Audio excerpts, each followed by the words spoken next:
Students, एक और process हमारे पास ऑर्गेनाइज्ड होता है जैसे ही हम लोग एक्स रेज को डिस्कस करना शुरू करते हैं। इसका नाम है कॉन्टिन्यूस एक्स रेज। स्टूडेंट्स, ये प्रोसेस क्या है?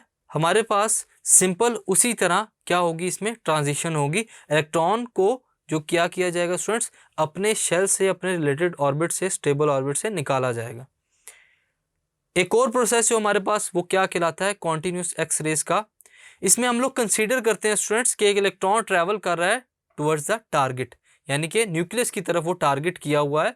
जैसा कि आप लोग स्क्रीन पर देख रहे हैं कि एक इनकमिंग इलेक्ट्रॉन है, ये न्यूक्लियस की तरफ टारगेट है, इसने जाकर न्यूक्लियस से टकराना है।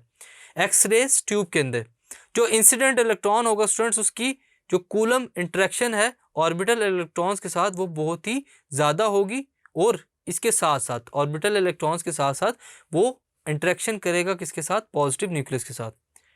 Because of the concentrate positive charges, अब वहाँ पर हमारे पास पॉजिटिव चार्जेस भी मौजूद हैं, तो क्या होगा स्टूडेंट्स, जो इंटरेक्शन होगी न्यूक्लियस के साथ वो बहुत ही स्ट्रांग होगी। इसकी वजह से क्या होगा स्टूडेंट्स की जो फोर्स ऑफ अट्रैक्शन है वो इलेक्ट्रॉन को एक्सेलरेट करवाएगी, यानी कि वहाँ से एमिट करवा देगी, निकाल देगी, जो कि टूटते हुए, ब्रेक होते हुए किसी भी एंगल के ऊपर क्या कर जाएगा स्टूडेंट्स, स्कैटर्ड हो जाएगा। अगर हम लोग बात करते हैं क्लासिकल थ्योरी की, which is the classical theory of electromagnetism, an accelerated charge emits radiations called bremsstrahlung, यानी कि ये जो एक्सेलरेटेड चार्ज होता है इसकी वजह से रेडिएशंस एमिट होती हैं, जिसको हम लोग कहते हैं ब्रेमस्टर लंग।